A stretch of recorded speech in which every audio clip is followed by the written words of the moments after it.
चलिए,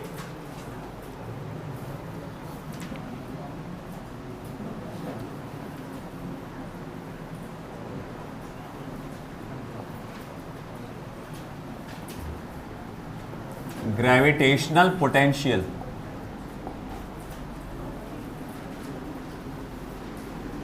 what is gravitational potential? Define तो उसका ऐसा किया गया है, amount of work done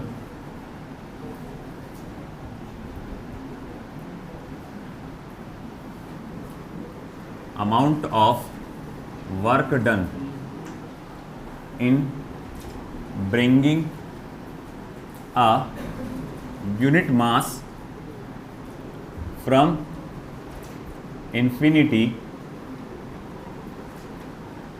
to the given point in gravitational field.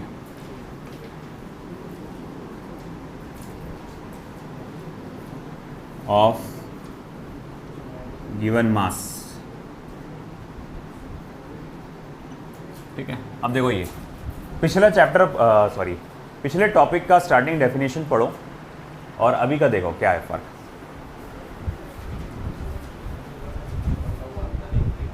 Is called as gravitational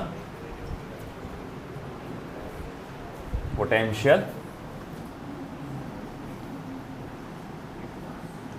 at the given point। अगर आपने देखा होगा बेसिक फर्क क्या चीज का है, यूनिट मास का। अगर आप जो मास लेकर आ रहे थे इन्फिनिटी से उसकी वैल्यू कुछ हटकर थी, 1 किलोग्राम से हटकर थी, तो उस प्रोसेस में जो वर्क डन करना पड़ता था आप उसे ग्रेविटेशनल पोटेंशियल एनर्जी कहते थे, है ना। कि आप एक गिवन 2 किलो का, 4 किलो का, 10 किलो का, आधा किलो का, 5 किलो का, है ना, जो भी है, आप ऐसा मास इन्फिनिटी से ला के कहीं ला के रख रहे हैं, उस प्रोसेस में जो आपको वर्क करना पड़ रहा है उसको हम लोग कहते थे ग्रेविटेशनल पोटेंशियल एनर्जी। मगर अब क्या है यहाँ पे, अब हम लोग यहाँ देख सकते हैं कि भैया अब आपको गिवन मास लेकर नहीं आना है, आपको 1 किलोग्राम का मास लेकर आना है। कि देखो यहाँ पर एक ऑलरेडी पहले से मौजूद एक मास है ना। ये जो मास है इसकी वैल्यू थोड़ी सी हटकर है, 1 किलोग्राम से हटकर है। इसकी 10-15 किलो होंगी, 12 किलो होंगी, 2 किलो होंगी, 5 किलो होंगी, 6 किलो होंगी, जो कुछ भी होंगी। आप इन्फिनिटी से एक 1 किलोग्राम का मास ला रहे हैं और वहाँ से ला के यहाँ रख रहे हैं, तो इस प्रोसेस में जो आपको वर्क करना पड़ रहा है आप कहते हैं कि भैया ये क्या है, आपका ग्रेविटेशनल पोटेंशियल है ना। ग्रेविटेशनल पोटेंशियल, एनर्जी नहीं डालना उसमें, क्या बोलना, सिर्फ ग्रेविटेशनल पोटेंशियल है। चलो इसी चीज़ को थोड़ा डिटेल में समझते हैं, थोड़ा सा पुराने नॉलेज के साथ। As we know that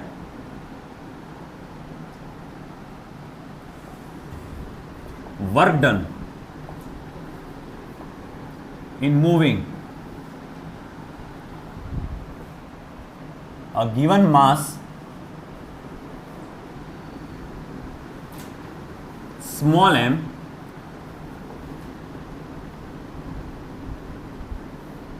from A to B in the gravitational field of mass capital M is work done by external force in moving a mass small m from A to B in the gravitational field of mass capital M is G capital M small m 1/r1 minus 1/r2, है ना। यहाँ लिख सकता हूँ मैं where RA is equals to R1 and RB is equals to R2। RA को R1 बोलो और RB को क्या बोलो, R2। ठीक है, तो भाई ऐसा है कि देखो यहाँ पे थोड़ा सा डायग्राम भी बता दूँ आपको कि ये मास है कैपिटल M, ओके, ये मास है स्मॉल m, उसको यहाँ से A पोजीशन से B पोजीशन तक ले जाने के लिए जो आपको मेहनत करना पड़ी, इसका फॉर्मूला ये है। तो फिर मैं कहूँगा therefore work done in moving a unit mass from A to B will be, अब आपको एक गिवन मास को नहीं ले जाना है, समझ रहे ना बात को। अब यहां ए से बी पे उठा के आपको एक, पहले क्या रख रहे थे आप, एक गिवन मास रख रहे थे। गिवन मास में और यूनिट मास में फर्क क्या होता है, यूनिट मास की वैल्यू 1 किलोग्राम होती है और गिवन मास कुछ भी हो सकता है, 1 किलोग्राम छोड़ के कुछ भी हो सकता है, आधा किलो, पाव किलो भी हो सकता है ना। आप चाहे तो 10 किलोग्राम, 15 किलोग्राम, 100 किलोग्राम्स भी हो सकता, कुछ भी हो सकता, बट 1 किलोग्राम नहीं रहेगा। तो पहले आप गिवन मास को एक पोजीशन से दूसरी पोजीशन पे ले जा रहे थे, अब आप किसको ले जाने वाले हैं, यूनिट मास को, यानी m की वैल्यू क्या हो जाने वाली है 1। तो उसके लिए मैं क्या कर सकता हूं, तो लिखूंगा यहां पर कि ठीक है भैया, potential from A to B का फॉर्मूला क्या बनेगा फिर, WAB अपॉन स्मॉल m। आप क्या करो, अगर मान लो कि ये मास आपका एक सर्टेन वैल्यू का है, मगर मुझे तो क्या निकालना है यहाँ पर, ग्रेविटेशनल पोटेंशियल निकालना है, तो आप क्या करेंगे, इसके मास से इस पूरी इक्वेशन को डिवाइड कर देंगे, जो कि ऐसा बन जाएगा 1/r1 माइनस 1/r2। तो अब बोले ये हो जाएगा फॉर्मूला फॉर ग्रेविटेशनल पोटेंशियल, है ना। वैसे चेंज इन पोटेंशियल डिफरेंस कहना चाहिए मुझे, क्योंकि यहाँ पर पोटेंशियल बदला है, चेंज इन पोटेंशियल डिफरेंस। तो change in potential difference in moving, या change in potential while moving from A to B, आप इस फॉर्मूले से कैलकुलेट कर सकते हैं, है ना।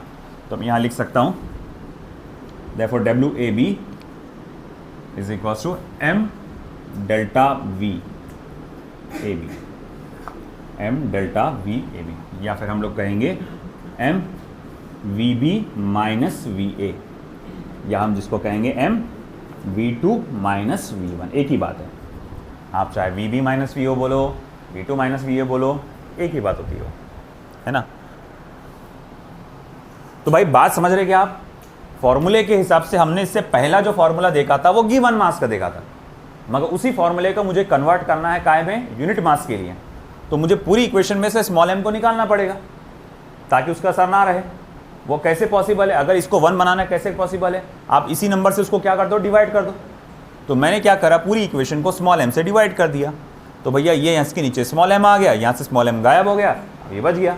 अब ये क्या है, ये जो फॉर्मूला बन गया है, work done in moving a unit mass, work done in moving a unit मास। फिर से सुनो भैया, ये फॉर्मूला अब काहे का बन गया है, work done in moving a unit mass from A to B, है ना। ए से बी पे ले जाने के लिए वर्क डन होगा क्या, यूनिट मास के लिए, है ना। तो वो फॉर्मूला हो गया इसका, और इसको हम लोग कहते हैं कि देखो यहाँ पर भी एक, अगर ये वहाँ पर मान लो कि ये मास कैपिटल M था, आप जब यहाँ ला के रखे होंगे 1 किलोग्राम का मास, यहाँ कुछ ना कुछ पोटेंशियल होगा और यहाँ पर भी कुछ ना कुछ क्या होगा, पोटेंशियल होगा। तो जब आपने यहाँ से यहाँ सरका है तो क्या हुआ, पोटेंशियल में फ़र्क पैदा हो गया, यानी पोटेंशियल में डिफरेंस आ गया। तो वही पोटेंशियल डिफरेंस को हम लोग ने इस तरह से लिख कर दिया, है ना। ये हो गया था definition.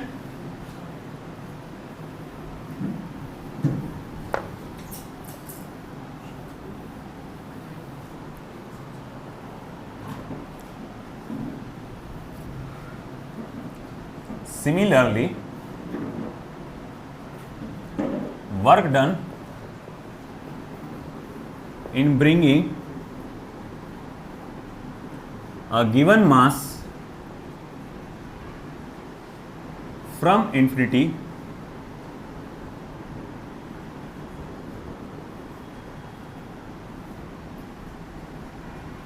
given mass small m from infinity to a given point is work done by external force is equals to minus ji capital M small m upon R।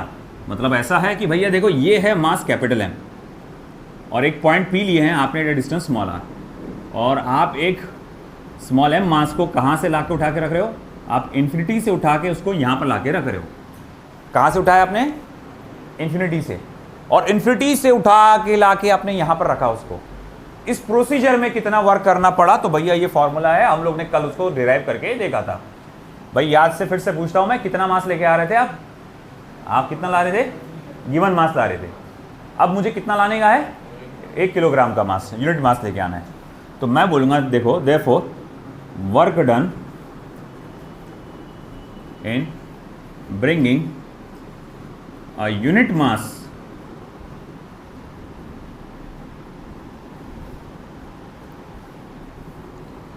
From infinity to that point is, तो अब देखो, आप unit mass लाना है तो उसके लिए अब इसका नाम हो जाएगा ग्रेविटेशनल पोटेंशियल। तो उसको हम लोग कहेंगे work done by external force divided by the given mass. ये हो जाएगा minus G M upon R, minus G M upon R, है ना।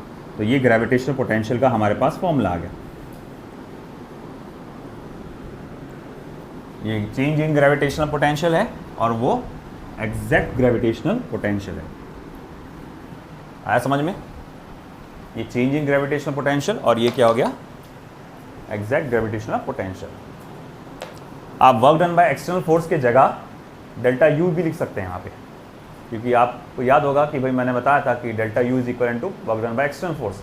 अब कई किताबों में अगर आप प्रूफ देखेंगे, जैसे एच सी वर्मा में आप प्रूफ देखेंगे तो work done by external force नहीं है, वहाँ पर डेल्टा यू लिखा हुआ है। तो क्या गलत हो गया कि अपना? नहीं, वो भी सही है, क्योंकि वर्क डन डेफिनेशन में तो वर्क डन लिखा हुआ है ना, तो उसके हिसाब से गया मैं, और वो दोनों सेम ही होते हैं।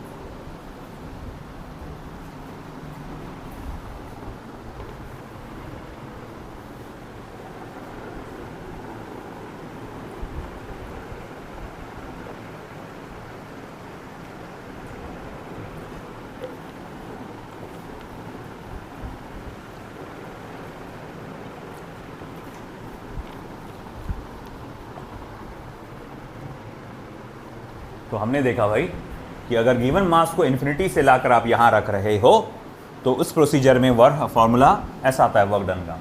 मगर मैंने कहा कि भैया अब ऐसा है कि मैंने माना कि m किलोग्राम का मास ला के रखा था, मगर इसी फॉर्मूले को कन्वर्ट करो ऐसा ताकि वो ग्रेविटेशनल पोटेंशियल का फॉर्मूला बन जाए, यानी अब m किलोग्राम की जगह 1 किलोग्राम का मास लेकर आए। तो कुछ नहीं भैया, मास से डिवाइड करना पड़ेगा, स्मॉल m मास से। तो स्मॉल m मास से डिवाइड करते से ही यहाँ से m गायब हो गया, यानी उसकी वैल्यू 1 हो गई वहाँ पे।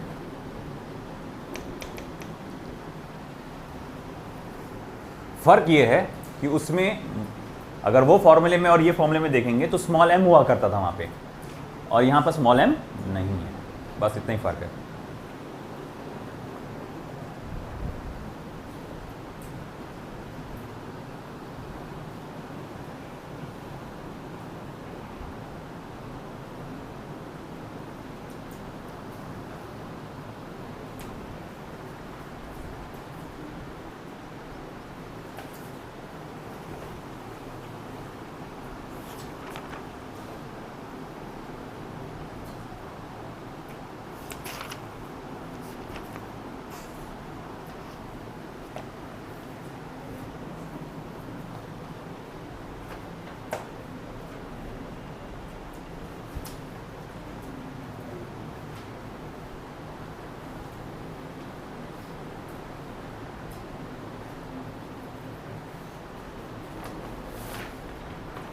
चलो वाह भाई,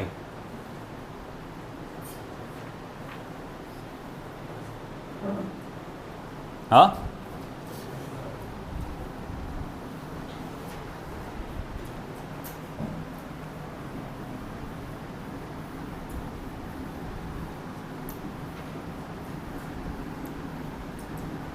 अगर मैंने कहा चेंज इन ग्रेविटेशनल पोटेंशियल, भाई गौर से सुन लो क्या बोला मैंने, change in gravitational potential while moving from position A to position B, तो delta V is equal to क्या आएगा, G M 1/r1 minus 1/r2, या उसको आप ऐसा भी लिख सकते हैं, वर्क डन इन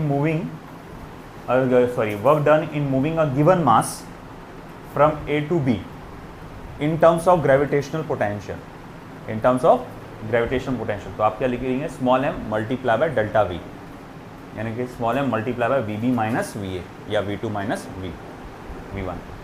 ये और अक्सर ऐसा होता है कि आपको एक यूनिट मास देता है, सॉरी गिवन मास देता है और दो पोजीशंस का पोटेंशियल दे देता है वो, यानी सिंपल v1 v2 और स्मॉल m देता है और आपसे वर्क डन पूछता है।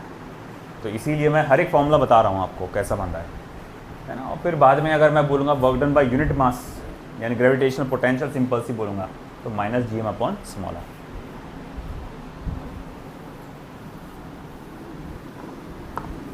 सेम प्रोसीजर, पूरा सेम प्रोसीजर आपका दोहराता है, रिपीट होता है इलेक्ट्रोस्टैटिक चैप्टर में।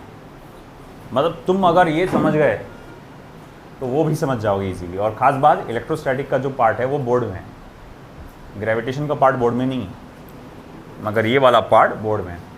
और जहाँ कहीं भी अटकता है ना तो आप पूछ लिया करो, मतलब भाई ये क्या है, कुछ ज़रा सा भी कन्फ्यूजन रहा ना पूछा करो। अपन ने फुल फ्रीडम दिया आपको। हो गया इधर का? चलिए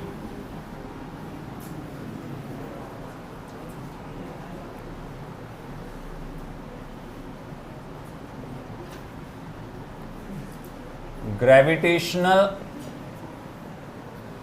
potential due to some uniform bodies, कुछ यूनिफॉर्म बॉडीज के कारण ग्रेविटेशनल पोटेंशियल, जैसा पिछली बार हुआ था इंटेंसिटी का पढ़े थे अपन ने, वैसे ही पोटेंशियल का पढ़ना है।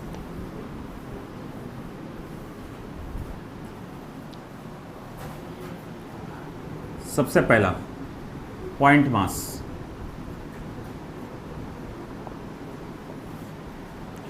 देखो भैया, एक छोटा सा एकदम पॉइंट मास है, इसकी वैल्यू कैपिटल एम है।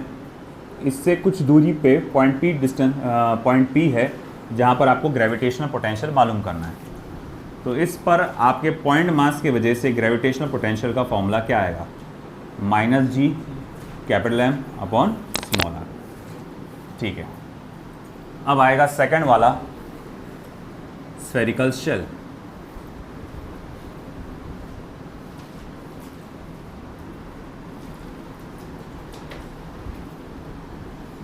ठीक है, तो स्फेरिकल शेल जिसका रेडियस जो है कैपिटल आर रहेगा और पॉइंट पी फिलहाल बाहर है। तो again case 1, small R greater than capital R. इस सिचुएशन में क्या? इस सिचुएशन में वही फॉर्मूला रह जाएगा जो पॉइंट मास का है, -gm अपॉन स्मॉल आर, है ना। जब तक पॉइंट पी बाहर है वही फॉर्मूला है जो मास का है, -gm upon small R. Case second, small R equals to capital R. इस सिचुएशन में क्या फॉर्मूला रहेगा? v equals to -gm upon capital R. Small R की जगह आ गया कैपिटल आर। अब आता है, देखो गौर से सुनना भैया, गौर से देखना, आप बहुत ज़बरदस्त चीज़ बता रहे हैं आपको। Small R less than capital R. अब हम अंदर घुसने वाले हैं बॉडी के, है ना। अब यहाँ पर जब आप इसके शेल के अंदर घुस जाएंगे, अब ग्रेविटेशनल पोटेंशियल कितना रहेगा? 0। देख इमेजिन कर, ये जो है मुझे फोर्स लगा रहा था, ये मैं एक मास ला रहा हूँ 1 किलो का, है कि नहीं। ये मुझे फोर्स लगा रहा है कि नहीं। और फोर्स अगर लगा रहा है तो उस फोर्स के अगेंस्ट मुझे यहाँ पर ला के रखने के लिए मुझे क्या करना पड़ेगा? वर्क करना पड़ेगा। देख मैं लेकर आ रहा, ये कहाँ? इन्फिनिटी पे। ओके, इन्फिनिटी पे कोई वर्क नहीं करना पड़ता, अभी तो 0 जूल वर्क है। मैं जैसे ही बोर्ड के अंदर एंटर होऊंगा वर्क चालू हो जाएगा। ये इसका ग्रेविटेशनल फील्ड है ना। तो 0 joule, 1 joule, 2 joule, 3 joule, 4 joule, 5 joule, 6 joule, 7, 8, 9, 10। Surface तक ला के रखने के लिए मुझे कितनी मेहनत करना पड़ी? 10 जूल। क्योंकि ये मुझे लगातार क्या कर रहा था? फोर्स लगा रहा था। क्या कशा इधर देखो, मैंने कहाँ से लेकर आया? इन्फिनिटी से। यहाँ मान लो ये बोर्ड के इस पार कोई ग्रेविटेशनल फील्ड नहीं है, यहाँ पर घुमाने के लिए कोई वर्क करना नहीं पड़ता क्योंकि उसका फोर्स नहीं लग रहा। अब वो क्या करेगा? जैसी मैं बोर्ड को क्रॉस करूंगा वो क्या करेगा? फोर्स लगाएगा। तो जैसी बोर्ड को क्रॉस किया उसने फोर्स लगाया। अब मैं ला के आगे ले जा रहा हूँ, तो उसके लिए मुझे क्या करना पड़ रही? मेहनत। 1 joule, 2 joule, 3 joule, 4 joule, 5 joule, 6 joule, 7 joule, 8 joule, 9 joule, 10 joule. Surface पे लाकर रखा, मेरे को मेहनत कितनी करना पड़ी? 10 जूल। कितनी मेहनत हो गई? कितना पसीना बह गया? 10 जूल। अब अंदर घुस गया, जैसी उसके अंदर घुसा, कोई है क्या? कोई अट्रैक्ट करने वाला है क्या? कुछ भी नहीं है। कोई फोर्स लगाने वाला है क्या? नहीं है। तो अब मैं बोलूँगा कि चलो मैं यहाँ से अंदर गया, यहाँ तक क्या गया। अच्छा, यहाँ से लेकर यहाँ तक के भी आ गया, तो मुझे एनर्जी खर्च करना पड़ी क्या? अब मेरा सफ़र वहाँ से काउंट करो तुम। मैं बोलूँगा वहाँ से यहाँ पर ला के रखने में मुझे कितनी एनर्जी खर्च करना पड़ा, 10 जूल। यहाँ पर ला के रखने में 10 जूल। अरे इसने तो एनर्जी खाया ही नहीं ना मेरे को, इसने एनर्जी खाया क्या, अंदर घुसने पे उसने एनर्जी यूज़ किया क्या, मुझे वर्क करना पड़ा क्या, वो तो आसानी से चला गया ना। यहाँ पर ला के रखना पड़ा तो भी 10 जूल, यहाँ पर भी ला के रखना पड़ा तो 10 जूल, है ना। अरे जैसे फॉर एग्जाम्पल एक और एग्जाम्पल बताता हूँ। मान लो कि भाई सीढ़ियाँ हैं अपनी, है ना, किसी एक बिल्डिंग की सीढ़ी एकदम जो कहा जाएगा, तुम्हारे पास एकदम वो ट्राली वाला बैग है एकदम, है ना।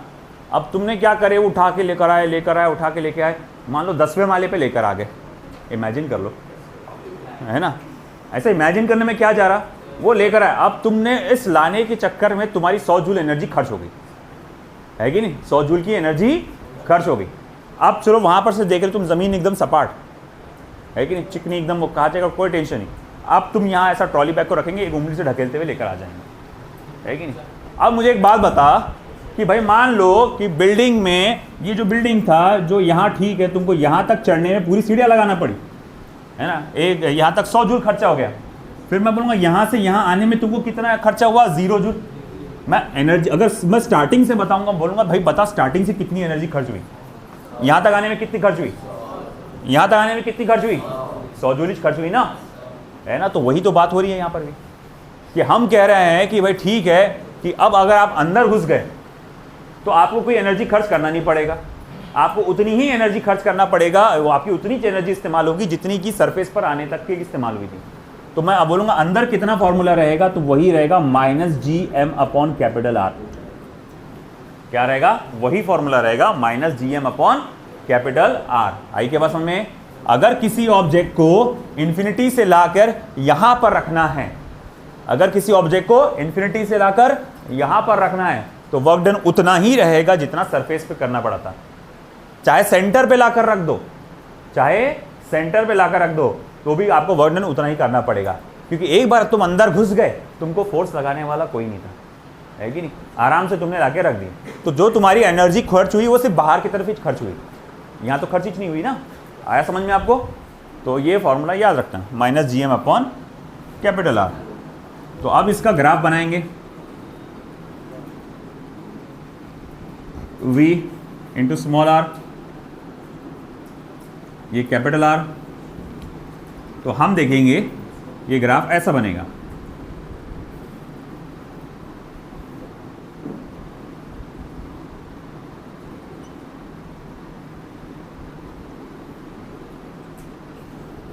समझा, है ना। अंदर जब घुस गए आप, आपका ग्रेविटेशनल पोटेंशियल कैसा है, कांस्टेंट है ना, -GM/R, सरफेस के बराबर। हाँ बाहर जाते तो कम होती जाती value, inversely proportional to small r।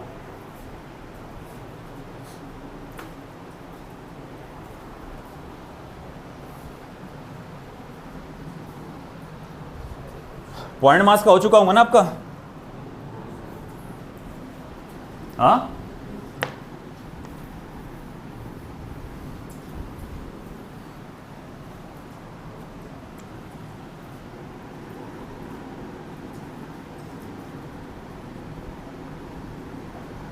Solid sphere,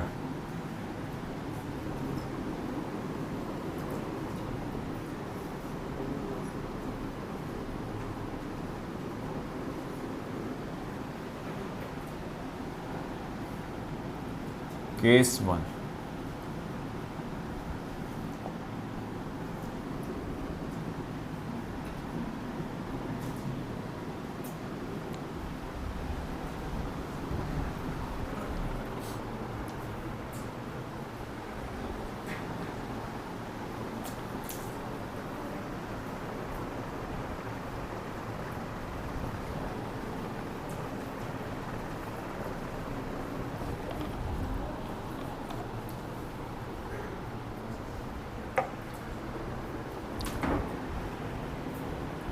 solid sphere case 1, आप बाहर है अभी सॉलिड स्फीयर के, तो ग्रेविटेशनल पोटेंशियल का फॉर्मूला क्या रहेगा, वही रहेगा -GM/r। फिर केस सेकंड,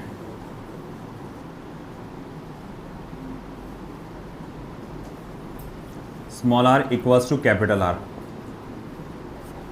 अब भैया फॉर्मूला क्या रहेगा, -GM अपॉन कैपिटल R, है ना। अब आता है कहानी में twist, case third, small r less than capital R, है ना। पहले आप यहाँ था तो -GM अपॉन स्मॉल r, ये पॉइंट पे निकाले तो -GM अपॉन कैपिटल R। अब आप अंदर घुस गए, मान लो ये पॉइंट पे आ गए और यहाँ से यहाँ तक का डिस्टेंस स्मॉल r है, तो बोले अब क्या फॉर्मूला बनेगा। बड़ा प्यारा सा फॉर्मूला है, v equals to -GM upon 2 times of capital R 3 minus small r upon capital R का होल स्क्वायर।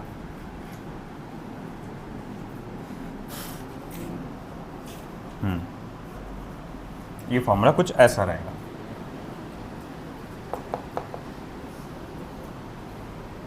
है ना।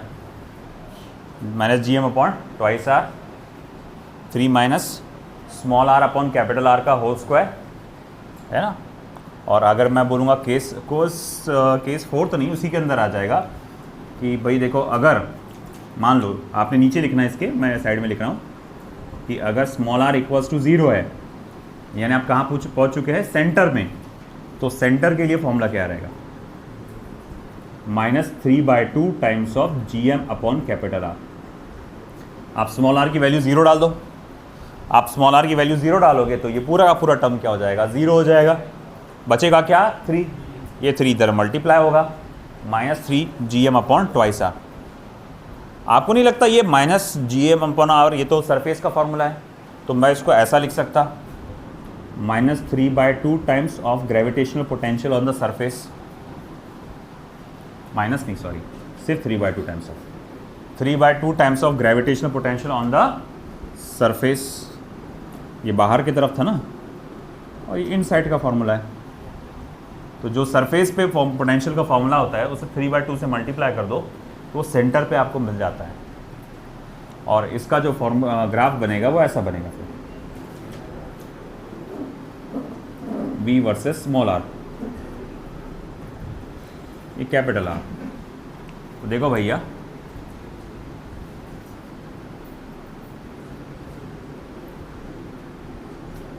ऐसा बनेगा ग्राफ।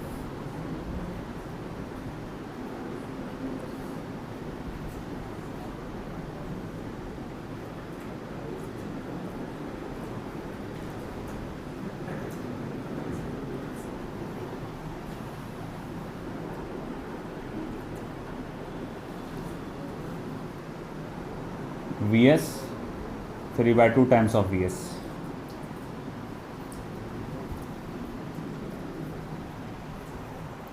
समझने की कोशिश करें, ये बोले तो पोटेंशियल एट सरफेस, और सेंटर पे बोले तो क्या हो जाएगा, 3/2 टाइम्स ऑफ VS। तो सरफेस पे रहेगा उसका 3/2 टाइम्स, है ना। और बाहर का तो आपको मालूम ही है, -GM अपॉन R या इन्वर्सली प्रोपोर्शनल टू R।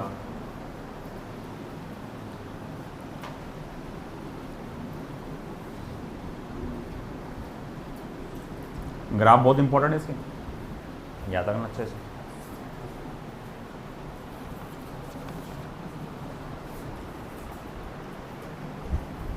ये हो गया।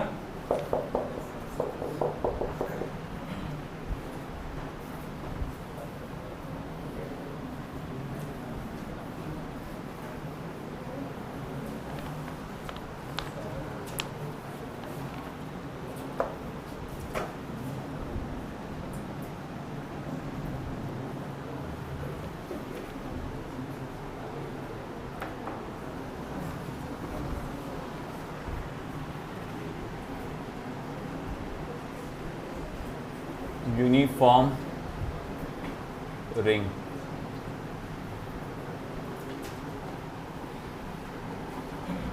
यह एक यूनिफॉर्म रिंग है जिसका मास कैपिटल M है, इसका रेडियस कैपिटल R है, एक पॉइंट P है, डिस्टेंस स्मॉल r, ये इसका सेंटर है।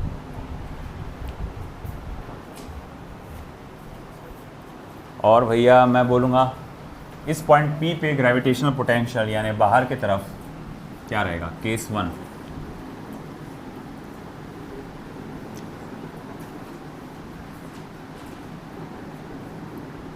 if point P is on axis of ring, अगर पॉइंट P रिंग के एक्सिस पर है तो ग्रेविटेशनल पोटेंशियल का फॉर्मूला क्या रहेगा?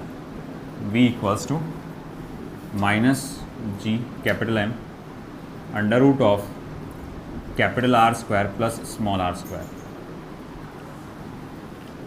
फिर केस सेकंड,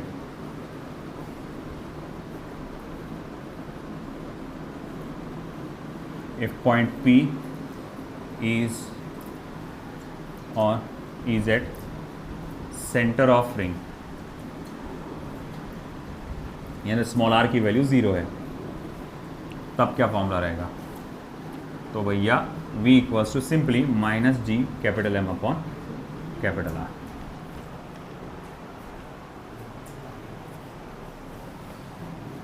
रिंग का फॉर्मूला।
हुआ क्या भैया?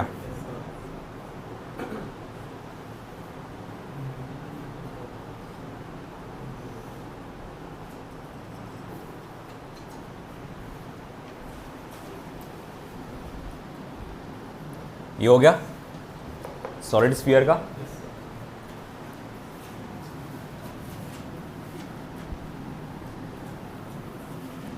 ये डायरेक्ट फॉर्मूले याद रखो।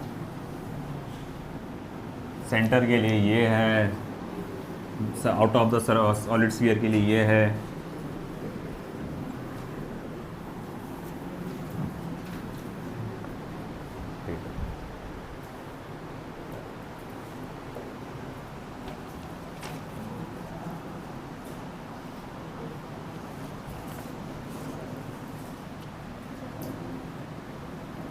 Gravitational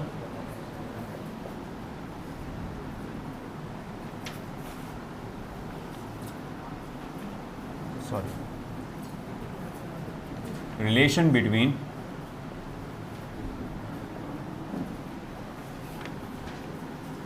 gravitational potential and gravitational intensity।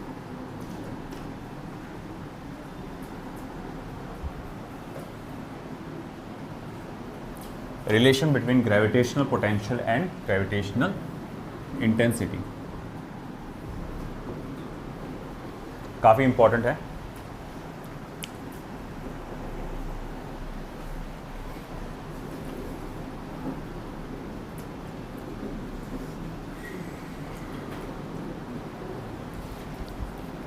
देखो आपके पास ग्रेविटेशनल पोटेंशियल का फॉर्मूला क्या है? V इक्वल्स टू माइनस या फिर work done by external force upon unit mass, sorry upon the given मास। अभी थोड़ी देर पहले ये देखे थे ना फॉर्मूला, यहीं लिखा हुआ था कहीं तो भी यहाँ पे कि एक यूनिट मास को ला के रखने के लिए जो वर्क डन करना पड़ता है उसे ग्रेविटेशनल पोटेंशियल कहते हैं। और उसको कैसे निकाल सकते हैं, अगर गिवन मास का work done by external force है तो उसे मास से डिवाइड कर डालो, तो वो ग्रेविटेशनल पोटेंशियल का फॉर्मूला बन जाता है। बोले बिल्कुल सही, ये तो हम जानते हैं। बोले ठीक है।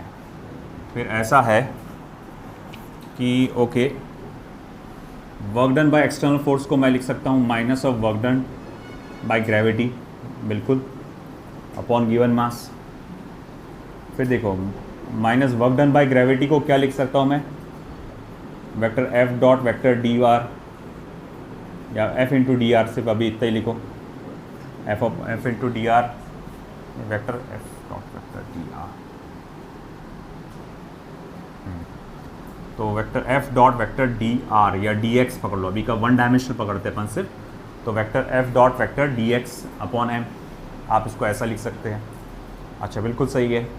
बोले ये कहाँ से आया, अरे भाई वर्क डन का बेसिक फॉर्मूला क्या होता है, फोर्स इनटू डिस्प्लेसमेंट होता है, dot product of force and displacement. अगर फोर्स वेरिएबल हो, यानी जैसे जैसे आप आगे पीछे जाते हो तो फोर्स की वैल्यू बदलते रहती है, तो उसके लिए आप क्या करते हैं, है ना, आप उसके लिए इंटीग्रेशन का इस्तेमाल करते हैं।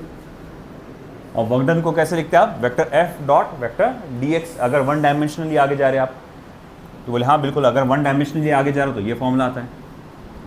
अच्छा फिर मैं आपसे पूछूंगा फोर्स पर यूनिट मास क्या आता है, तो बोले फोर्स पर यूनिट मास, ये तो बोले यार ग्रेविटेशनल फील्ड इंटेंसिटी आता है, क्योंकि ग्रेविटेशनल फोर्स है ना, तो बोले ये तो gravitational force per unit mass, तो बोले ये तो ग्रेविटेशनल फील्ड इंटेंसिटी आता है, डॉट वेक्टर डी एक्स।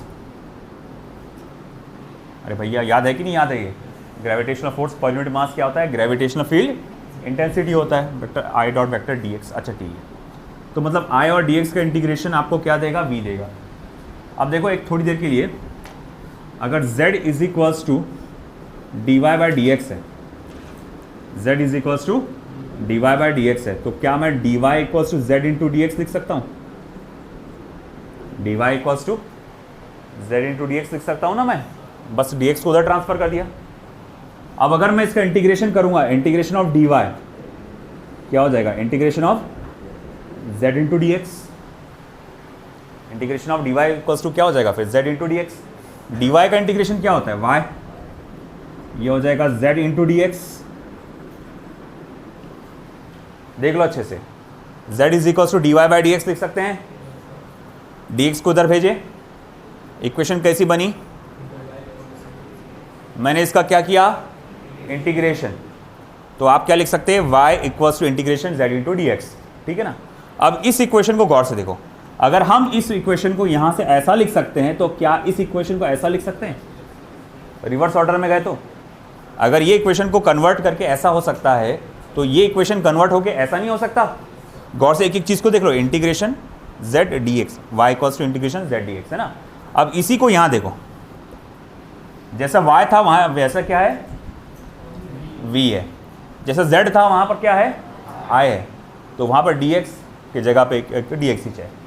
तो मैं फिर इस इक्वेशन को ऐसा भी लिख सकता हूं, देयरफॉर आप लिखेंगे i इक्वल्स टू क्या आएगा, माइनस साइन जैसे कि वैसी, है ना, क्या आएगा बोलो, dv upon dx, i equals to minus dv upon dx, है ना।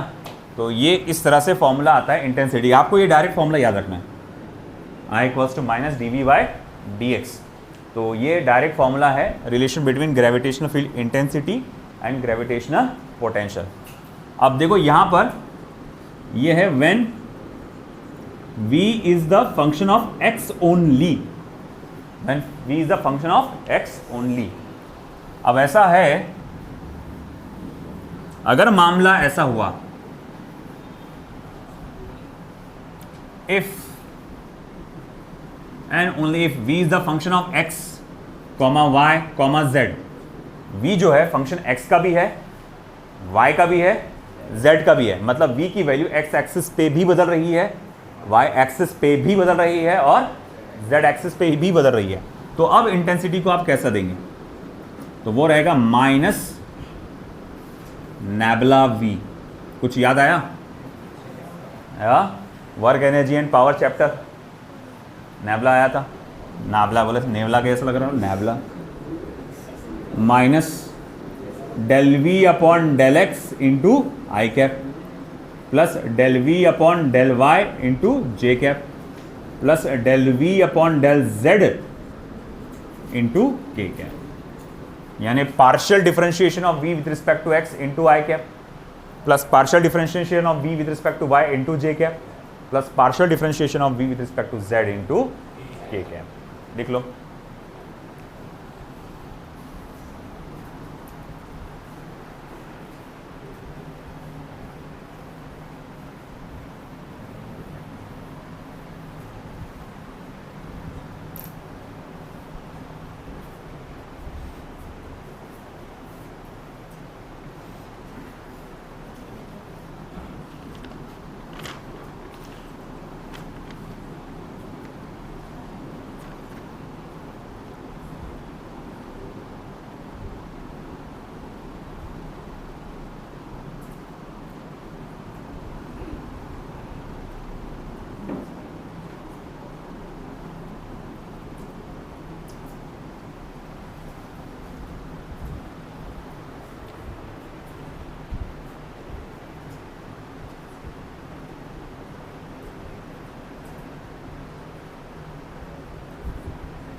तुम ये डायरेक्ट याद रखो तो चलेगा, ये सिर्फ समझाने के लिए कि वो कैसा आया।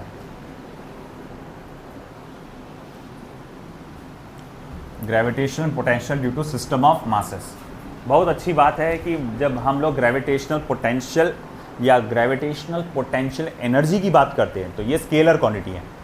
तो ये स्केलर क्वांटिटी होने के कारण यहाँ पर किसी भी वेक्टर लॉ को ओबे नहीं करना पड़ता है ना। बोले क्या करना पड़ता, फिर चुपचाप हर एक का ग्रेविटेशनल पोटेंशियल ऐड कर देना पड़ता। तो अगर मान लो 2 मिनट ध्यान दें, बाद में लिखते बैठे, आपके पास कुछ नंबर ऑफ पार्टिकल्स है m1 m2 m3 and so on up to mn। Point P पर एक पार्टिकल रखा, एक पॉइंट है, सॉरी पॉइंट है, पॉइंट P एक पॉइंट है, मुझे पता लगाना है इसके कारण इसके कारण इसके कारण इसके कारण यहाँ पर ग्रेविटेशनल पोटेंशियल का वैल्यू क्या आएगा।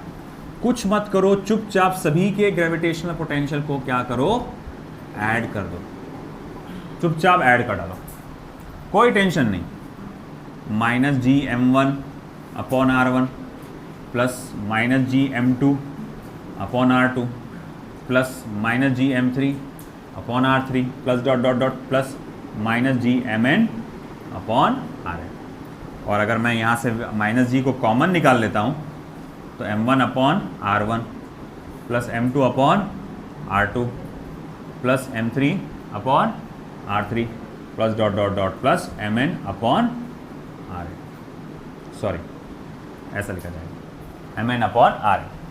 तो इस तरह से ये gravitational potential due to system of masses का फॉर्मूला बनेगा। कितने भी मासेस हो उसके सबके ग्रेविटेशनल पोटेंशियल को ऐड कर दो, कोई टेंशन मत लो, डायरेक्शन का, एंगल का, फैंगल का, कुछ टेंशन नहीं। यहाँ पे इंटेंसिटी के टाइम पे आपको लेना पड़ा था टेंशन, सबका वेक्टर सम करना पड़ा था, यहाँ चुपचाप से सम करा था। लिखो अब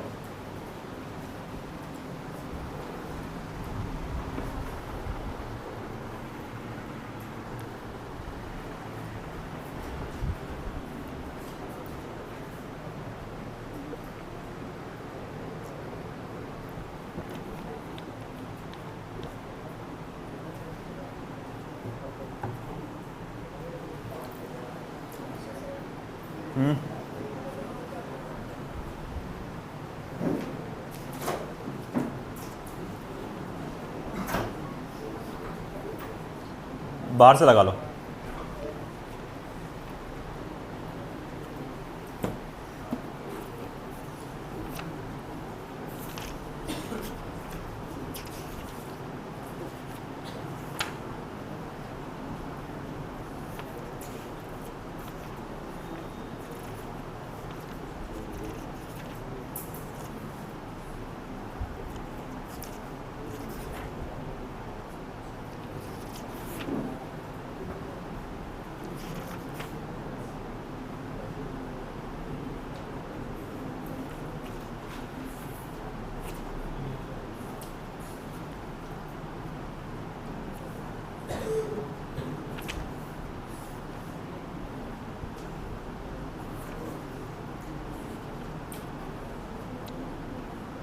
हो गया बेटा?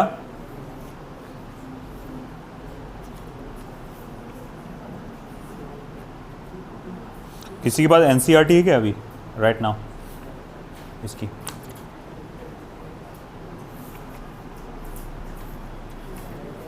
यहाँ थी, कहाँ दिख रही नहीं यार।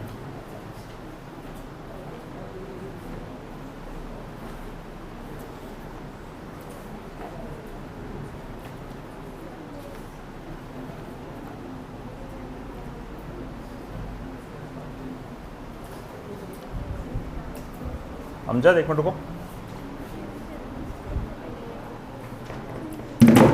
एक मिनट सर कहिए। सॉरी, देखो वहाँ एनसीईआरटी है क्या? उठाओ, ब्लू कलर की होंगी।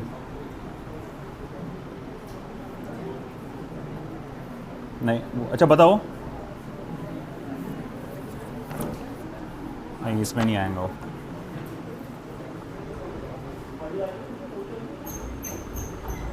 नहीं नहीं नहीं,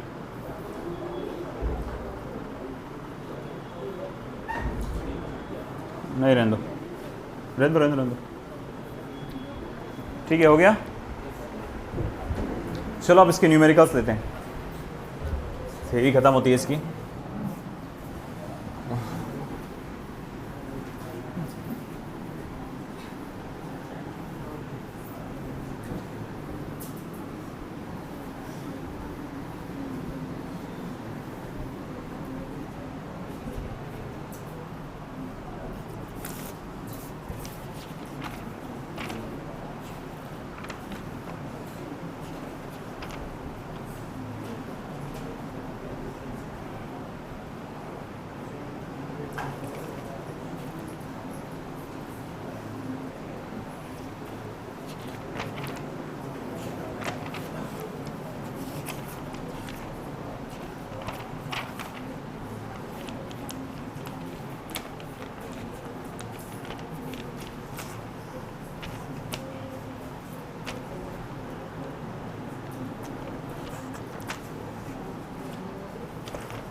इधर ध्यान दे सब लोग बेटा।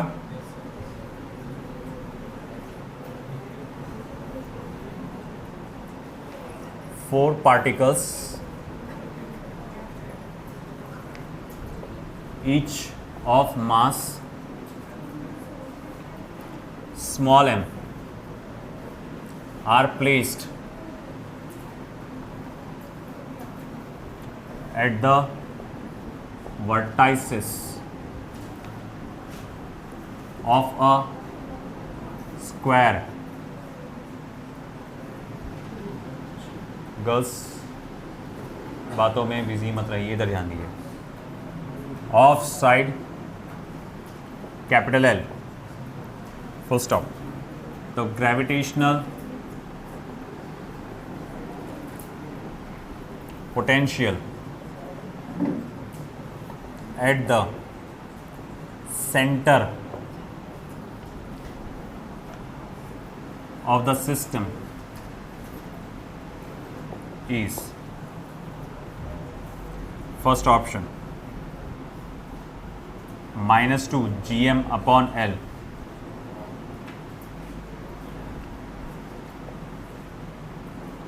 second -3 root 2 gm upon L, third option -2 root 2 gm upon L, and the last option -4 root 2 gm upon L। तो भैया मामला ऐसा है, 4 मासेस है, each of value small m, और चारों के चार 4 कॉर्नर्स ऑफ द स्क्वायर पे रखे हुए हैं। स्क्वायर का साइड है L, तो आपसे कह रहा है कि इसका जो सेंटर आएगा सिस्टम का, यानी कि सेंटर ऑफ द स्क्वायर, ये पॉइंट O पकड़ लो, यहाँ पर ग्रेविटेशनल पोटेंशियल क्या आएगा वो पता लगाओ। वेरी सिंपल है, आप किसी एक मास का निकाल लो यहाँ से और उसको 4 से मल्टीप्लाई कर दो, क्योंकि सबका मास सेम है, सबका डिस्टेंस भी सेम है, तो एक का निकाल के 4 से मल्टीप्लाई करो, आंसर मिल जाएगा आपको, है ना। ये डिस्टेंस देखो, मेन तो चैलेंज आपको पहला है कि ये डिस्टेंस कितना है ये पता लगाना है ना। देखो पहली बात, ये L है, ये L है, तो ये पूरा कितना होगा, √2 टाइम्स ऑफ L। देख लो गौर से, ये L है, ये L है, तो ये पूरा कितना होगा, √2 टाइम्स ऑफ L, है ना। और ये R कितना होगा फिर, √2 टाइम्स ऑफ L का हाफ, आधा है ना ये, √2 L का हाफ, पूरा √2 L है, तो ये कितना है, √2 L/2, जो कि कितना हो जाएगा, L/√2 हो जाएगा, क्योंकि √x/x क्या होता है, 1/√x होता है, तो √2/2 क्या हो जाएगा, L/√2। ठीक है, अब मैं कहूँगा कि V नेट क्या आएगा, 4 multiply by gravitational potential due to any one mass. अच्छा ठीक है, 4 मल्टीप्लाई बाय, इसका फॉर्मूला क्या रहेगा, -gm अपॉन स्मॉल r, यानी कि -4gm अपॉन r की वैल्यू क्या है, L/√2। अच्छा ये √2 चला जाएगा ऊपर, तो क्या बचेगा, -4√2 gm अपॉन L। तो -4√2 gm अपॉन L, कौन सा ऑप्शन आया, लास्ट ऑप्शन। क्या बोला था हमारा, बोलना है ना, तो इधर बोल, बड़बड़ नहीं, उधर बैठ, एक चेयर छोड़ के बैठ, चल उधर जा, उधर जा।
A particle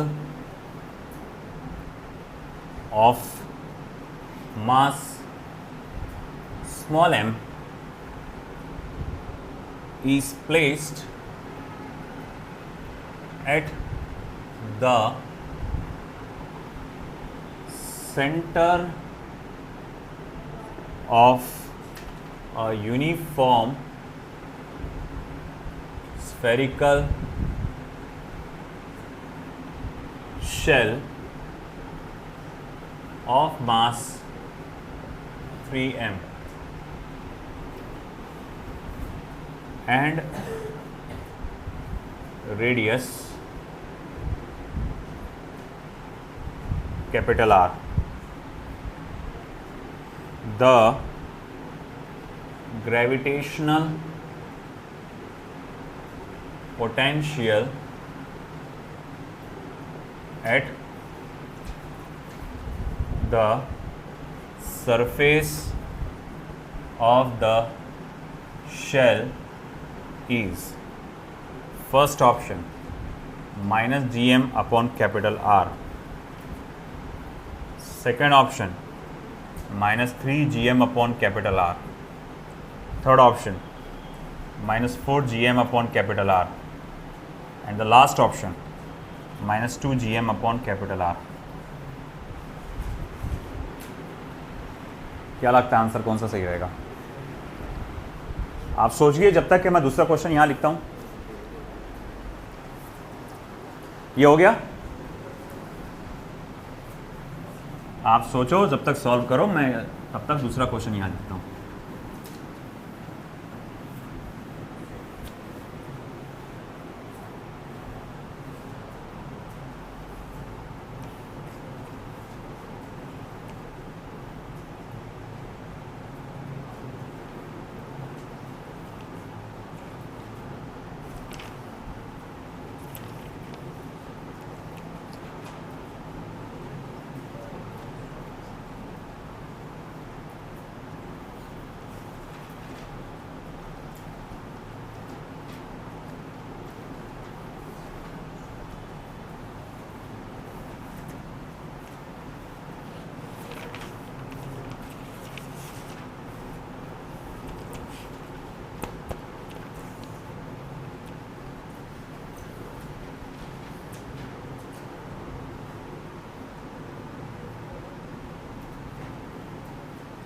Particle of mass capital M is situated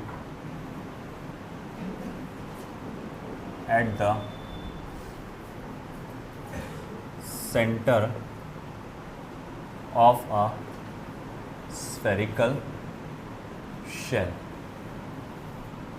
of same mass and radius capital R. The gravitational potential at a point situated at r/2 distance from the center will be, first option -3 gm upon capital R, second option -2 gm upon capital R, -gm upon capital R, -4 gm upon capital R. कौन सा बेटा? Third option. Let's see, देखते हैं कैसे आएगा third. देखो सबसे पहले क्या है यहाँ पे दिया, एक पार्टिकल है, मास है, place at the centre of a uniform spherical shell. तो देखो ये एक यूनिफॉर्म स्फेरिकल शेल है, इस शेल का मास 3 m है, ये इसका सेंटर है, यहाँ पे एक मास m रखा हुआ है, और आपको पोटेंशियल कहाँ पता लगाना है? सरफेस ऑफ द शेल पे। तो अब यहाँ पर कितनी बॉडीज़ है?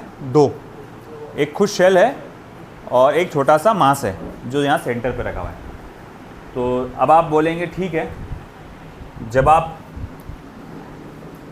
नेट ग्रेविटेशनल पोटेंशियल निकालोगे वी नेट, वो क्या रहेगा? Potential due to shell plus potential due to point mass, potential due to shell plus potential due to point mass. अब शेल की वजह से क्या आएगा? अच्छा बेटा शेल की बात कर रहे तो पॉइंट मास को भूल जाओ, ये पॉइंट P जहां आपको ग्रेविटेशनल पोटेंशियल निकालना है, वो पॉइंट P जहां आपको ग्रेविटेशनल पोटेंशियल निकालना है वो कहां है? शेल के सरफेस पे। और शेल के सरफेस पे फॉर्मूला क्या होता है? -G capital M upon R, है ना? मगर यहां मास कितना बोला हुआ है शेल के सरफेस पे? 3 m, तो मैं यहां लिखूंगा 3 m, ठीक है, प्लस अब जब आप पॉइंट मास के लिए निकाल रहे हो तो शेल को भूल जाओ। अब मैं कहूंगा ये पॉइंट P इस पॉइंट मास से कितनी दूरी पे है? आप कहेंगे कैपिटल R। इस पॉइंट P का मास कितना है? सॉरी ये वाला मास कितना है? Small m। तो मैं कहूंगा अच्छा ये पॉइंट मास की वजह से ग्रेविटेशनल पोटेंशियल क्या रहेगा फिर? -gm अपॉन ये डिस्टेंस, ये बोले कितना है? Capital R। देखो ये 3 m में ये m है, ऐड करो, -4 gm upon capital R, that's correct, very good. अब ये वाला देखो, लिख लो वो और ये वाला ट्राई करो।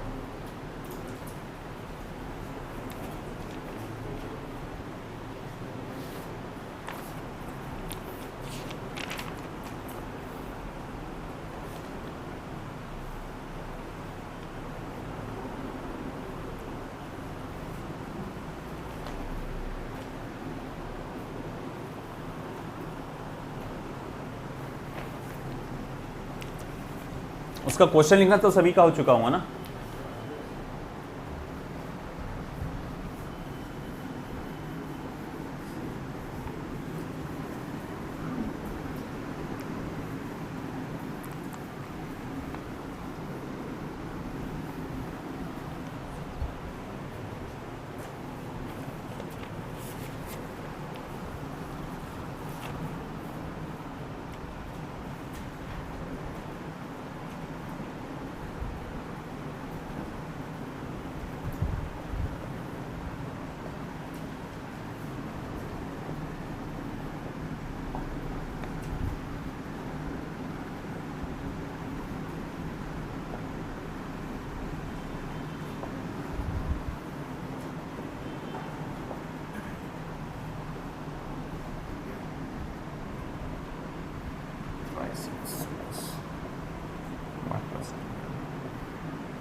जूल पर किलोग्राम।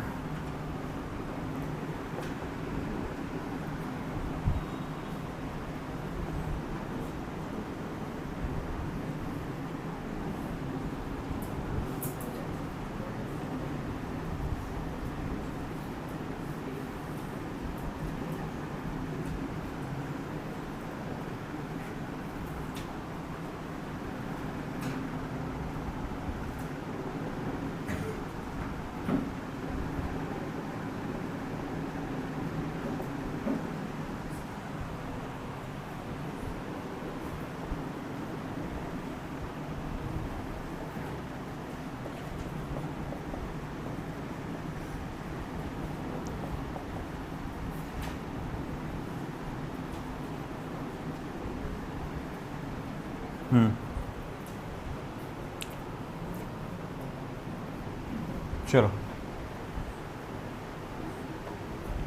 ये वाला आया क्या? उसी से रिलेटेड है।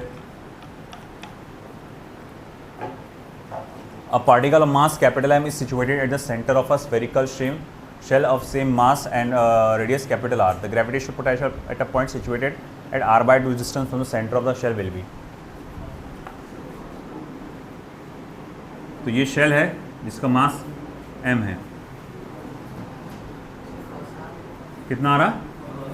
फर्स्ट आ रहा क्या? देखते हैं एक मिनट। ये पॉइंट P है at a distance of r by 2 और ये डिस्टेंस कितना है? r। यहाँ पर भी एक मास रखा हुआ है, यहाँ पर भी एक मास है रखा हुआ स्मॉल m, नहीं स्मॉल m नहीं कैपिटल M ही है ना। ओके कितना आ रहा? फर्स्ट आ रहा क्या? Let me check. Yes that's correct, first. फिर से आप वही फॉर्मूला लगाओगे, V net is equals to क्या आएगा? Gravitational potential due to shell plus gravitational potential due to point mass, है ना। अच्छा शेल, ये पॉइंट P कहाँ है? अभी थोड़ी देर के लिए पॉइंट मास को भूल जाओ, ऐसा समझो वहाँ सिर्फ शेल है। ये पॉइंट P कहाँ है? शेल के अंदर है। अभी याद करो थोड़ी देर पहले की बात है, शेल के अंदर ग्रेविटेशनल पोटेंशियल कितना होता है? उतना ही जितना उसके सरफेस पे होता है। मतलब कितना? -g capital M upon capital R plus, है ना। अब फोकस करो काय पे? पॉइंट मास पे।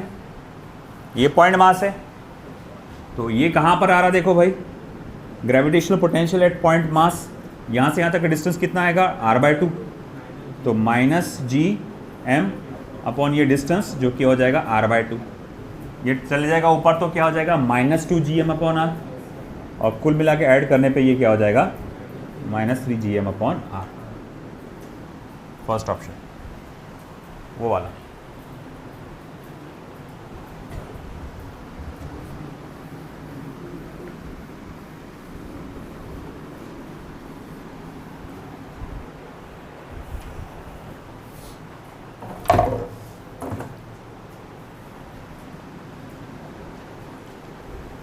ग्रेविटेशनल पोटेंशियल पूछा है, the modulus of gravitational field म्हणजे तेच आपला ग्रेविटेशनल फील्ड इंटेंसिटी। तो gravitational field intensity at x is equals to 1, y equals to 0, z equals to 3 निकालना है। तो क्या करेंगे आप? पूरी इक्वेशन का partial differentiation with respect to x partial differentiation with respect to y, partial differentiation with respect to z, और फिर वो उस इक्वेशन में डाल देंगे। ये वाला हो गया ना सबका लिखना क्वेश्चन।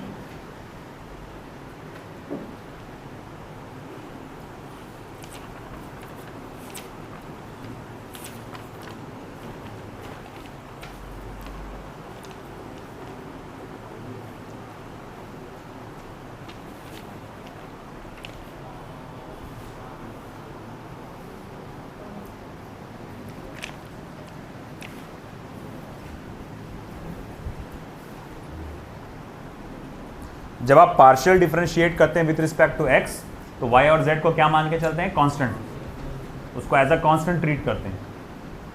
तो चलो सब, पहला काम तो मैं क्या करूँगा, del v upon del X करूँगा। ये कितना आएगा यार? अगर मैं इसे डिफरेंशिएट करूँगा विथ रिस्पेक्ट टू x, तो ये y और z तो उसके लिए कांस्टेंट है, तो उसकी वैल्यू सिर्फ 3 आएगी। फिर del v upon del y आएगा, इसकी वैल्यू क्या आएगी? 4। Del v upon del z आएगा, उसका वैल्यू क्या आएगा? 12, है ना।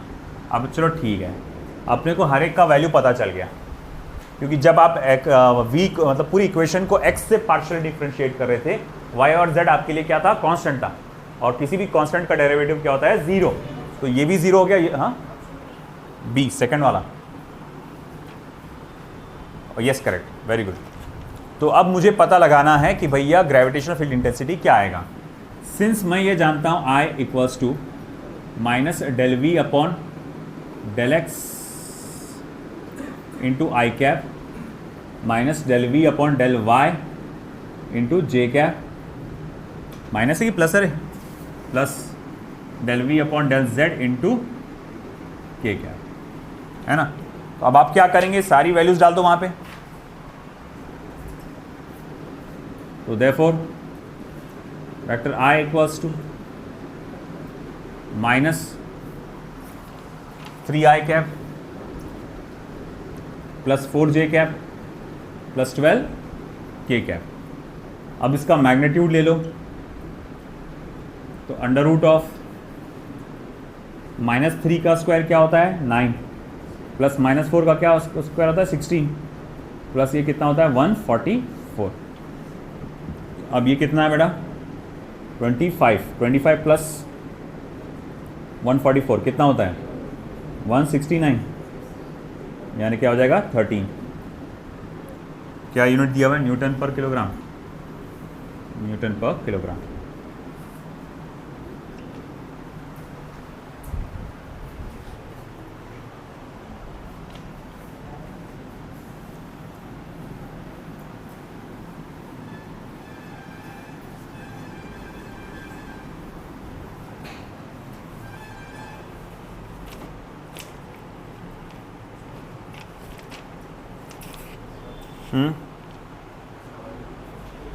समझा दूँ? देख, हमारे पास सबसे पहले हमको मालूम है इंटेंसिटी का क्या relation, minus del we upon del x into I cap, del we upon del Y into J cap plus del we upon del Z into के cap. Del we upon del X ये क्या है? ये partial differentiation है।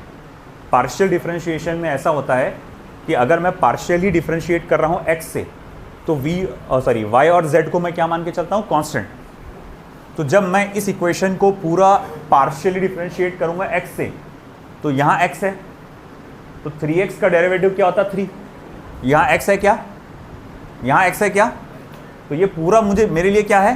Constant है, और constant चीज़ का derivative क्या होता है? 0। तो इसीलिए ये 0 बचा सिर्फ 3। वैसे ही पार्शियली डिफरेंशिएट किया मैंने पूरी इक्वेशन को विथ रिस्पेक्ट टू y, तो भैया ये और ये क्या है मेरे लिए? कांस्टेंट, क्योंकि x y वहाँ पर है ही नहीं। तो भैया अब अकेला y यहाँ पर ही है, और 4y का डेरिवेटिव क्या होगा? y से 4। इसी तरह इस पूरी इक्वेशन को आप क्या करेंगे? Partially differentiate with respect to z, तो ये दोनों क्या हो जाएंगे? 0, बचेगा सिर्फ क्या? 12। फिर आगे क्या? ये सारी वैल्यूज इक्वेशन में डालें, माइनस बाहर ही रहने दिया मैंने, तो ये क्या हो जाएगा? 3i cap 4j cap 12k cap, ये वैल्यू डाल दिया मैंने, माइनस साइन अंदर दे दूंगा मैं, तो -3i cap -4j cap -12k cap. जब आप उसका मैग्नीट्यूड लेते हैं, मैग्नीट्यूड में क्या करते हैं आप, इसके कोएफिशिएंट को स्क्वायर करके ऐड करते हैं। तो -3 का स्क्वायर क्या होगा 9, -4 का स्क्वायर क्या होगा 16, -12 का स्क्वायर क्या होगा 144, 9 + 16 क्या होता है 25, 25 + 144 क्या होता है 169, और √169 कितना होता है 13।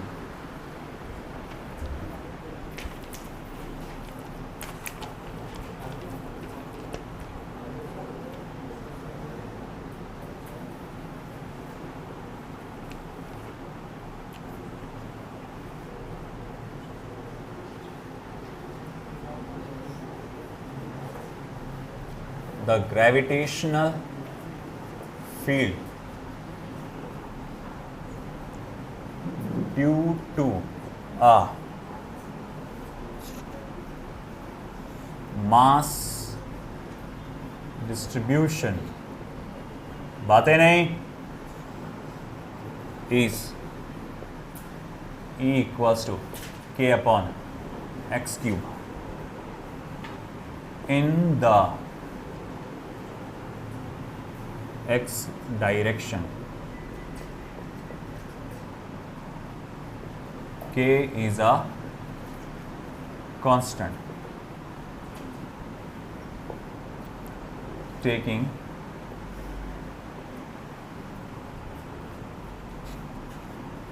the gravitational potential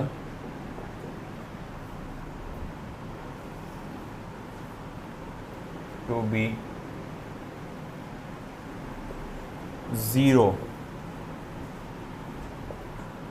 at infinity.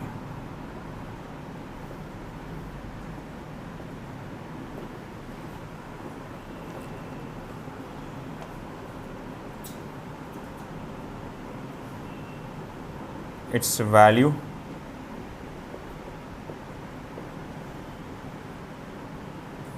at a distance x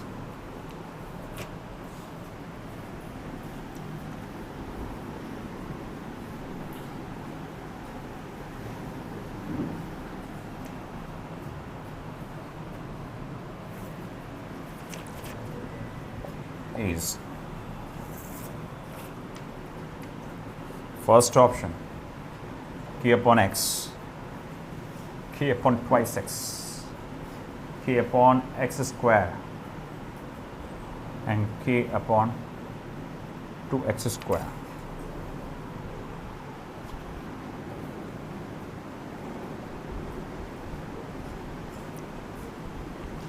यहाँ पोटेंशियल देकर इंटेंसिटी पूछा था, यहाँ इंटेंसिटी देकर पोटेंशियल पूछा है। मतलब यह है कि अगर मान लो यहाँ पर ये जो इक्वेशन आती x y z में आती, जैसे मान लो एक एग्जांपल के तौर पे v = ऐसा होता 3x² + y² + z³ ऐसा कुछ होता, तो जब आप ∂v/∂x करते तो क्या लिखते आप 6x, ∂v/∂y करते तो क्या लिखते 2y, है ना, और ∂v/∂z जब करते तो क्या लिखते आप 3z², है ना।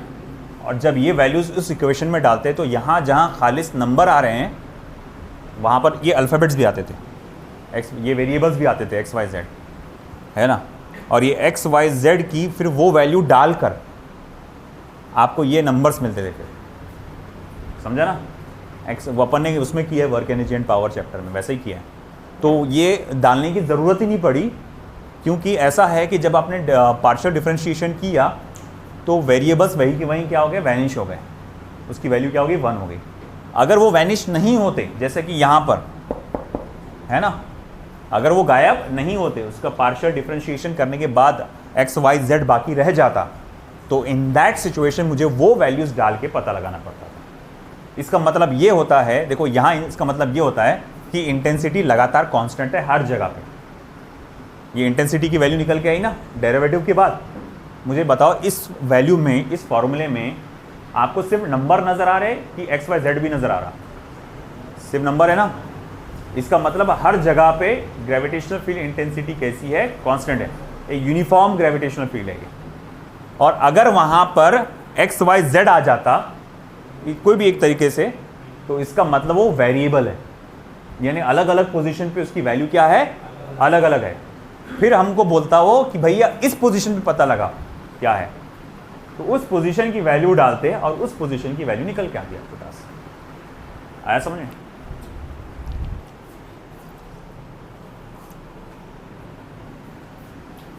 ये वाला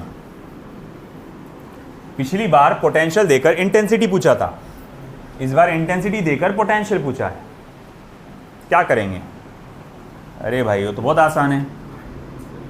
आप अरे भाई देखो, जब आपको पोटेंशियल पूछा देकर इंटेंसिटी पूछा था, आपने डेरिवेटिव किए, अब इंटीग्रेशन करना पड़ेगा। अभी थोड़ी देर पहले की बात है, देखो आपको ये फॉर्मूला लिखा हुआ होगा आपके पास भी, आई इंटू डी एक्स है ना, आई की जगह ई है यहाँ पे, तो v is equals to minus क्या है आपका k upon x cube into D x, है ना, और एक्स क्यूब उसको ऊपर लेके जाओ, तो minus k x is to power minus 3 into D x.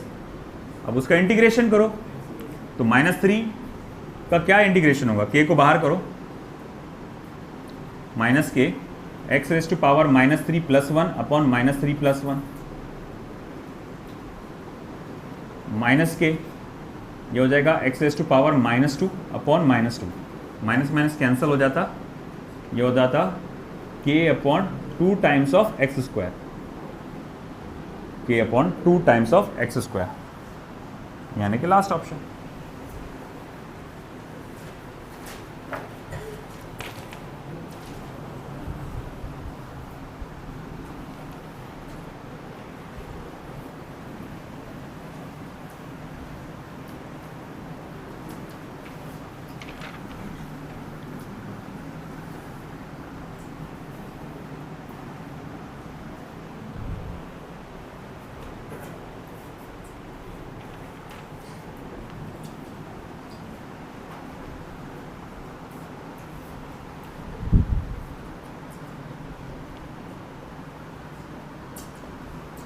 An infinite number of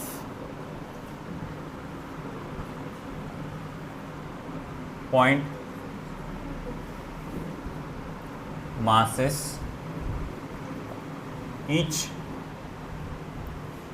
equal to small m, are placed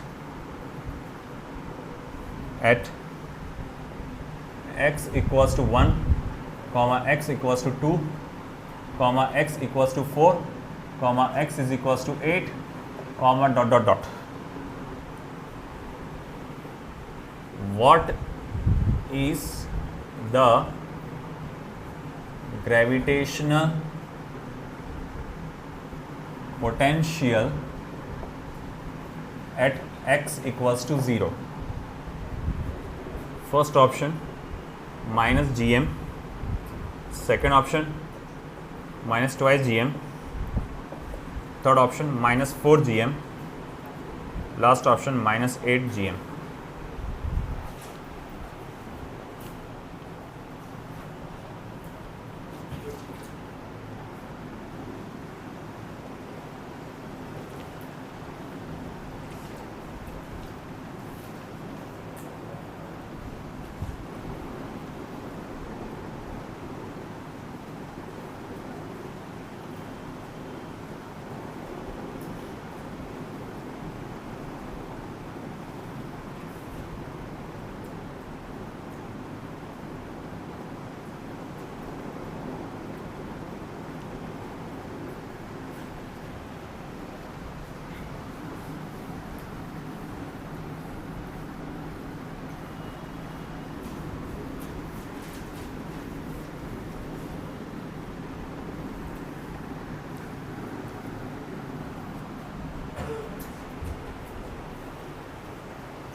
ये ओरिजिन है, ओके। यहाँ पर m रखा गया है, ये दूरी है 1 मीटर, दूसरा मास m रखा गया है, ये दूरी है 2 मीटर, फिर यहाँ पर रखा गया है मास m, ये दूरी है 4 मीटर, और यहाँ पर रखा गया है मास m, और ये दूरी है 8 मीटर्स। आपको O पर पता लगाना है ग्रेविटेशनल पोटेंशियल।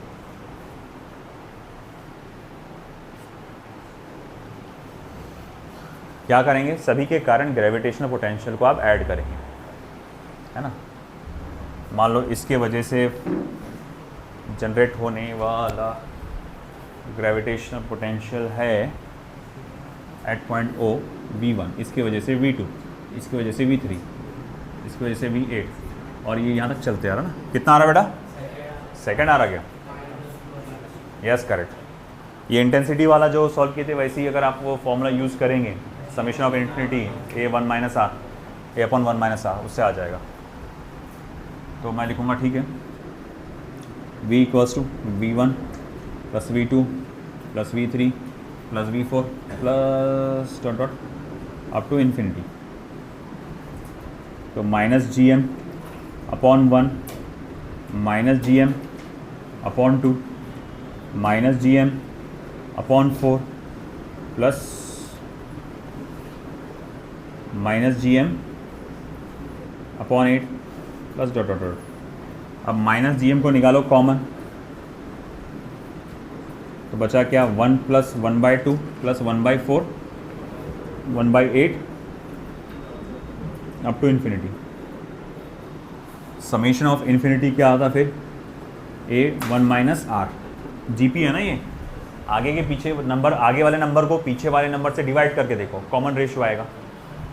तो A की वैल्यू तो क्या है, 1 है, 1 माइनस आर कॉमन रेशियो है ना, 1/2 डिवाइडेड बाय 1 1/2, 1/4 डिवाइडेड बाय 1/2 1/2, तो 1 माइनस 1/2 यानी कि 2 है ना। तो समेशन ऑफ इन्फिनिटी इज 2, तो इसकी वैल्यू 2 आने वाली है। तो देयरफॉर मैं लिखूंगा V नेट इक्वल्स टू आएगा -2 GM। Very good, good work.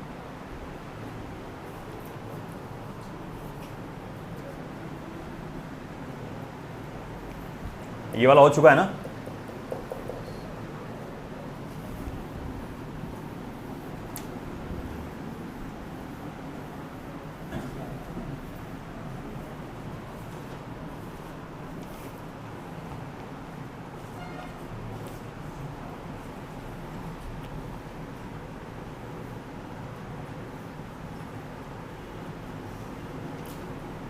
Two bodies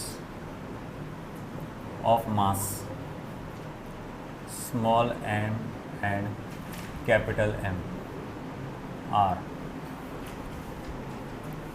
placed at a distance small d apart. Full stop. The gravitational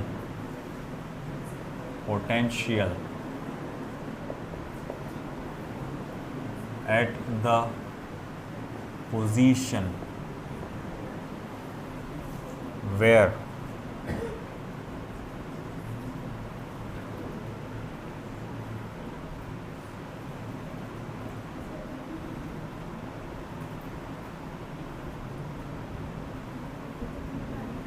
gravitational field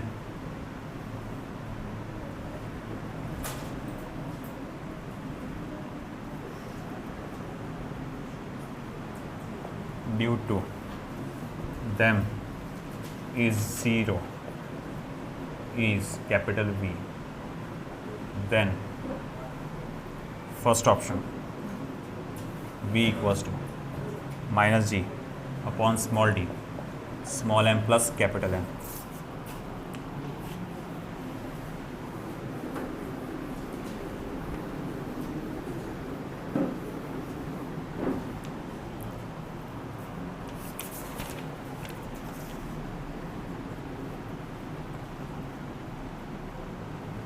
minus ji small m upon d, third minus ji capital M upon d minus जी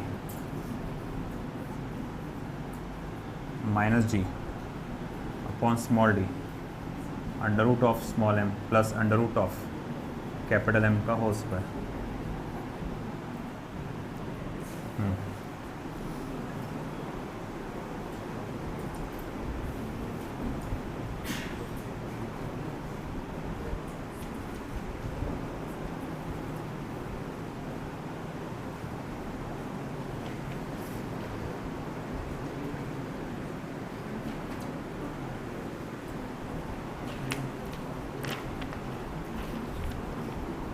आखिरी problem ये,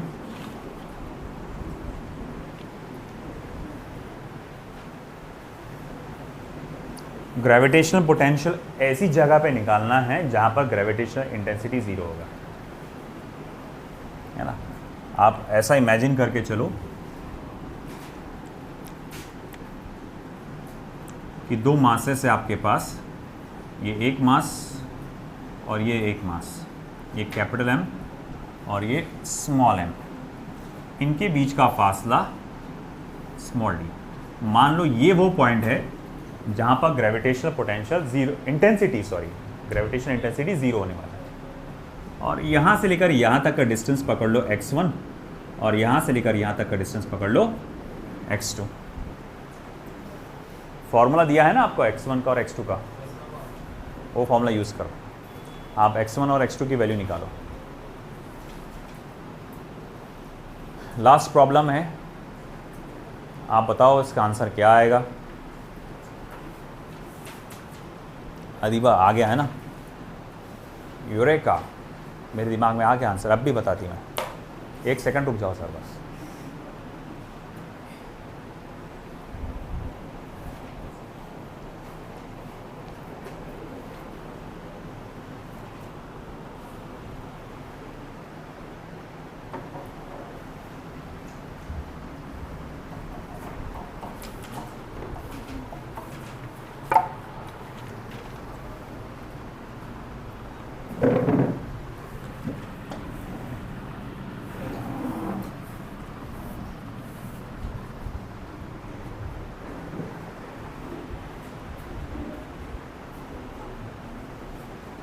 चलो फटाफट, सबसे पहले x1 और x2 की value निकालो। वो याद है मैंने बताया था, अगर x1 निकालना है तो क्या है, अंडर रूट ऑफ ये mass multiply by d upon under root of m plus under root of capital M। तो मैं यहाँ लिख सकता हूँ under root of x1 is equals to ये वाला मास, क्योंकि डिस्टेंस कहाँ से x1 स्मॉल m से, तो वो वाला मास रूट में multiply by complete distance upon under root of m plus under root of capital M। x2 ये वाला डिस्टेंस है ना ये, तो यहाँ से मास लो under root of mass into D under root of small m plus under root of capital M। तो बेटा ये जो फॉर्मूले हैं न्यूट्रल पॉइंट निकालने के लिए या जीरो इंटेंसिटी पॉइंट निकालने के लिए फॉर्मूले। हाँ बोल दानियल, कौन सा? Fourth option, good, very good, correct. तो भैया अब हम लोग जाएंगे यहाँ पे, ये हो गया ना सभी का, किसी का बाकी है क्या? तो भाई ठीक है, हमें x1 और x2 का पता तो चल गया, हमें x1 पता चल गया कि ये कितना है, हमें x2 पता चल गया कि वो कितना है। अब हम लोग को इसी मास की वजह से यहां पोटेंशियल और इसी मास की वजह से यहां पोटेंशियल निकालना है। तो मैं बोलूंगा ठीक है भाई, वी नेट क्या रहेगा, वो रहेगा gravitational due to potential due to mass small m plus gravitational potential due to mass capital M। तो वो रहेगा माइनस जी small m upon x1 plus capital G capital M upon x2। जब आप इसके कारण यहां पोटेंशियल देख रहे हो तो माइनस जी ये मास डिवाइडेड बाय x1। जब इसके कारण आप यहां पोटेंशियल देख रहे हो तो माइनस जी मल्टीप्लाई बाय ये मास अपॉन ये डिस्टेंस। हाँ जी भाई आ गया, माइनस साइन रह गया, ठीक है। अब एक काम करो, माइनस जी को कॉमन निकाल दो, तो बचा क्या, small m upon x1 plus capital M upon x2। मग पुढे काय, अब हम क्या करेंगे, x1 और x2 की वैल्यूज डाल देंगे वहां पे।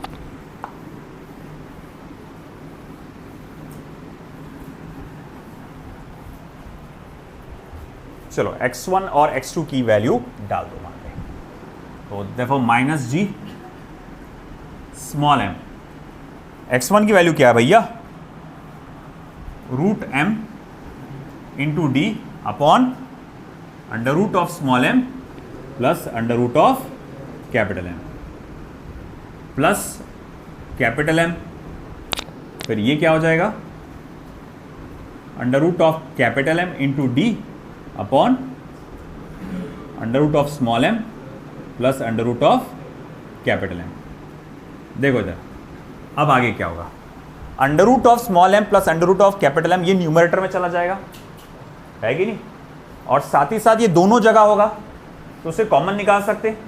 तो इस इक्वेशन को मैं ऐसा लिख सकता, minus G root into small m plus under root into capital M, ये मैंने इसको रूट दोनों से बाहर निकाल दिया। अब बचा क्या, m upon root m into D.